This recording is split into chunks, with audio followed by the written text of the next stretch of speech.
Bonjour. Aujourd'hui, on regarde le chapitre 3 qui traite des variables et opérateurs arithmétiques. L'objectif, c'est d'être capable de déclarer et d'initialiser des variables ou des constantes, d'utiliser des opérateurs arithmétiques, puis d'apprendre à interagir avec l'utilisateur. Java possède des types élémentaires servant à représenter les données. Il y en a plusieurs, mais principalement, les types élémentaires, c'est représenter des nombres entiers, des nombres décimaux, des caractères ou ce qu'on appelle des booléens, des variables qui vont prendre une valeur vraie ou faux seulement. Donc, on a vraiment beaucoup de types élémentaires. Les principaux, les plus importants sont les booléens, ici, vrai ou faux. On va utiliser les caractères, les entiers, int, entier signé, puis les doubles, pour représenter les nombres décimaux. Nombre décimal. Donc, on a les booléens qu'on utilise, les chars, les int et les doubles. Les autres existent pour des raisons de compatibilité avec de vieilles versions de logiciels, des choses comme ça. On va limiter l'utilisation à quelques-uns de ces types élémentaires. Bon, les variables. Les variables, ça sert à mémoriser une valeur dans l'ordinateur. C'est une valeur, contrairement aux constantes, qui peut changer, qu'on peut modifier. En Java, avant d'utiliser une variable, il faut faire ce qu'on appelle la déclarer. Donc, c'est lui donner un nom et dire quel type de valeur va être stocké dans la variable. Si on regarde mon exemple ici, là, je déclare une variable qui s'appelle valeur de type int, qui est un entier. Et toute cette ligne-là, on appelle ça la déclaration de la variable. Une constante, ben, ça sert à mémoriser une valeur comme les variables, mais cette fois-là, le programme qu'on est en train de faire ne peut pas changer cette valeur-là. L'exemple classique, c'est pi, 3.1416. Donc, pi, sa valeur ne changera pas, elle ne change jamais. Donc, ce qu'on fait, c'est qu'on va donner un nom à la constante. Ici, on l'a appelé pi. On va lui donner son type, qui est un nombre décimal, donc c'est pour ça qu'il y a double. Puis, ici, final, ça veut dire que c'est une constante de type double. Puis, comme c'est une valeur qui ne change pas, il faut absolument l'initialiser avec une valeur 3.1416. Donc là, je viens de me déclarer une constante pi. Donc, si on a des variables, des constantes, ben, on va être capable de demander, poser une question à l'usager et d'être capable de mettre une valeur dans ces variables-là. Donc ça va être interagir avec l'utilisateur. Donc là, on fait un programme très simple qui est d'écrire un programme qui permet de saisir un nombre entier et de l'afficher à la console. Donc on va aller dans Eclipse, regarder ça. Bon, une fois qu'on a démarré Eclipse, là on est rendu au chapitre 3, on fait les exemples du chapitre 3. Donc on va se créer un projet pour les exemples du chapitre 3. Donc je vais dans New, Java Project, j'appelle ça chap 03. Ben, c'est des exemples. Tout à l'heure, vous en ferez un chap 03 exercice parce que vous allez avoir vos exercices à faire. Je fais finir, finish. Je ne crée pas le module info. Donc là, j'ai un projet vide. Donc, je vais faire new Java class. Tous les programmes en Java sont des classes. Donc, je crée un programme, je crée une classe. Je lui donne un nom. L'exemple 4, j'ai donné comme nom saisie. Je lui donne un nom, c'est la classe saisie, et j'ai besoin public ici de cocher public statique void main. Clique sur Finish. Et là, j'ai la structure de mon programme qui a été générée automatiquement. Donc, je dois lire une valeur, demander à l'usager une valeur, donc je dois stocker une valeur à quelque part, mais je me déclare une variable. Cette fois-là, je l'appelle la variable entier. Pour saisir une valeur, il va falloir que je me crée un objet scanner.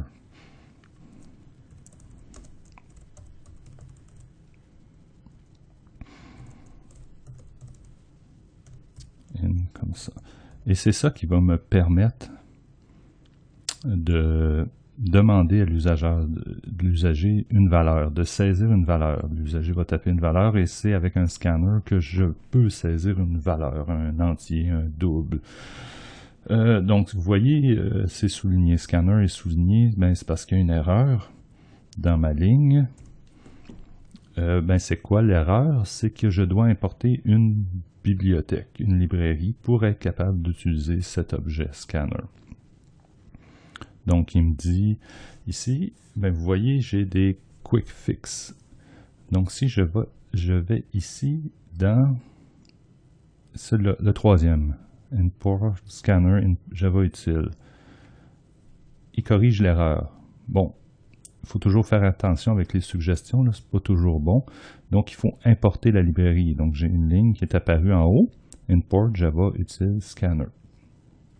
Mon erreur est disparue, je vais pouvoir utiliser.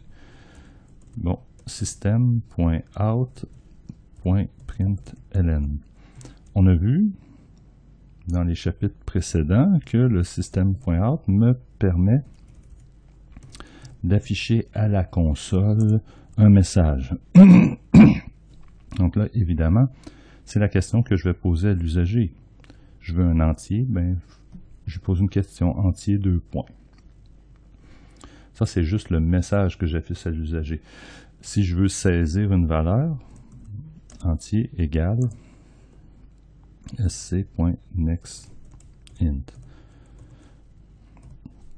Donc, j'utilise mon scanner pour saisir un entier et le stocker dans la variable ici entier.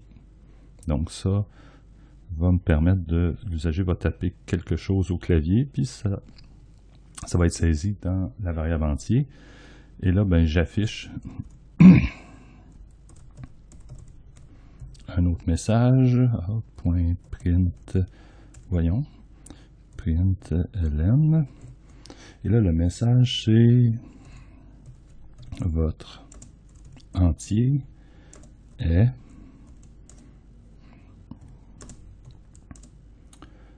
entier.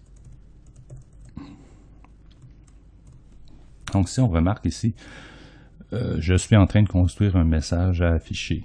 Donc, je mets du texte entre guillemets. Le message votre entier est, 2 points, espace. Et après le plus, ça fait dire que je rajoute quelque chose après ma chaîne de caractères, après mon message, qui est la valeur que j'ai saisie de l'entier. Donc, si je sauvegarde et je fais enregistrer, on regarde dans la console en bas, on voit qu'il me pose une question. Entier, il veut avoir un entier. Je tape un entier, 23. Enter. Votre entier est 23. Bon, on avait vu le système out.println. ln, c'est pour new line. Donc, quand il m'a affiché entier, ici, il a changé de ligne. Donc, c'est pas très esthétique. Si je voulais que ce que l'usager ait tapé soit après entier, mais c'est print. Ici, là, on ôte le new line, on enregistre, on exécute, on fait un run. Là, quand je vais cliquer dans la console, je vais écrire 34. Et vous voyez, il n'a pas changé de ligne. Il est sur la même ligne. Et là, votre entier est 34. On a vu comment saisir de l'information, comment l'usager transmet de l'information à notre programme. On va commencer par regarder les opérateurs. Le premier opérateur qu'on vient d'utiliser, c'est le égal. En fait, ce n'est pas le égal comme on connaît. Ça s'appelle l'opérateur d'assignation. Il y a un sens. Ce que ça veut dire, c'est qu'il y a un sens. Ça prend ce qu'il y a à droite et ça le met dans la variable qui est à gauche. Ça ne fait pas de gauche à droite, c'est de droite à gauche. Il y a vraiment un sens à cet opérateur qui est l'opérateur d'assignation. Après ça, on a des opérateurs arithmétiques. C'est les opérateurs qui nous permettent de faire les additions, les soustractions, de manipuler nos variables et nos constantes. Donc, on remarque qu'on a les 4 principaux opérateurs, l'étoile pour la multiplication, la barre oblique pour la division, le plus, le moins, additionne, soustrait les nombres. Comme en mathématiques, nos opérateurs ont des priorités. Donc, la parenthèse, c'est la première priorité. Le moins, le signe moins, qui peut être un opérateur, l'opérateur de soustraction, mais peut être aussi l'opérateur qui rend les nombres négatifs. Deuxième priorité. Multiplication et division, troisième priorité. Puis finalement, addition, soustraction. Ce qui veut dire que en informatique, comme en mathématiques, c'est pas de gauche à droite les opérations. L'ordinateur va faire la multiplication avant l'addition. Donc, il va faire 4 fois 5 avant l'addition. Donc, la réponse va être 23 et non 35. Un dernier exemple. Là, on va mettre en pratique tout ce qu'on a vu dans le chapitre 3, mettre tout ça ensemble pour écrire un programme qui lit une dimension en pouces et la convertit en centimètres. Donc ça, c'est l'exemple simple du livre. On démarre Eclipse. Donc, une fois qu'on est dans Eclipse, on va se créer un nouveau programme, une nouvelle classe. Donc, comment on l'appelle? Bon, dans le livre, je l'ai appelé pouce à centimètre. Pouce à cm. Je clique mon public statique void main. Et voilà, j'ai une structure de programme qui est apparue. Donc, je vais commencer mon programme. Donc, je fais la conversion de pouces à centimètres. Je vais avoir besoin de variables pour stocker mes données. J'ai une dimension en pouces. J'ai une dimension en centimètres. Donc, si je fais de pouces à centimètres, j'ai besoin de stocker 2 valeurs. OK, c'est bon. Je veux demander à l'usager de saisir une dimension. Donc, je vais avoir besoin d'un scanner.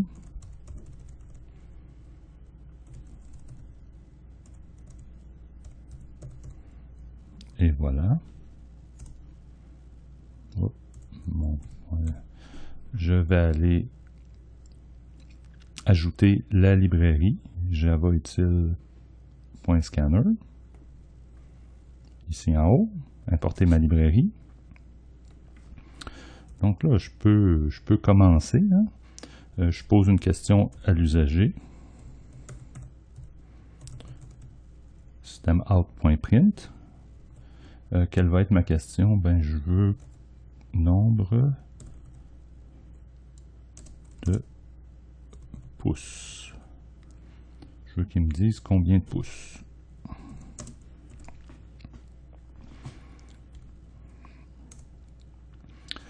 Je vais lire la dimension en pouces et je vais la stocker dans la variable dim_pouces. sc.next double. Dans l'exemple précédent, c'est un entier, donc c'était next int. Maintenant, on travaille avec des nombres décimaux. Des distances, c'est des nombres décimaux, donc ça va être next double. Je veux faire le calcul. Donc, le facteur de conversion, c'est 2.54. 2.54. OK. Donc, je prends, l'usager a mis une dimension en pouces, je la multiplie par 2.54 et je la stocke dans ma variable dim centimètres. Si je veux connaître, voir le résultat, mais il faut que je l'affiche. Si je ne l'affiche pas, je ne saurai pas si ça a bien été calculer. Donc, je vais l'afficher. Dim centimètres plus, j'affiche les unités. Donc, normalement, si je fais mon run, ça devrait fonctionner. Je tape ma dimension en pouces, 12 pouces, 30,48 cm.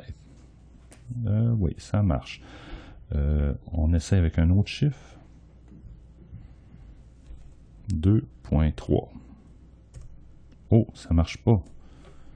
On essaye, c'est des doubles, c'est des nombres décimales. On essaye avec 2,3. Oh, ça a fonctionné. Puis là, on s'aperçoit, regardez, je tape un chiffre, virgule. Lui m'affiche point. Donc, les données que l'usager va taper sont avec des virgules en français et le résultat est affiché en anglais. Bon, mon ordinateur est configuré en français, c'est pour ça qu'il utilise la virgule pour saisir les nombres. Si je veux uniformiser ça, j'ai une petite ligne à ajouter qui est Use Local. Dépendant de la configuration de votre ordinateur, vous n'avez pas nécessairement besoin de faire ça. Là, je le mets ici, Use Local comme ça. Là, il va me mettre une erreur, il faut que j'importe une autre librairie. Donc, ce que je lui dis, c'est travaille en US, tout simplement. Et là, cette fois-là, je vais être capable de mettre 2.3 et mon programme, tout va être uniforme. Donc, il y a des fois ce petit problème-là à faire attention, à corriger avec le Use Local. Maintenant, c'est le temps pour vous de lire le chapitre 3, puis de faire les exercices qui se trouvent à la fin du chapitre. Il y a 4, 5, 6 exercices, 4 exercices de programmation, puis 2 exercices papier-crayon. Sur ce, bonne pratique.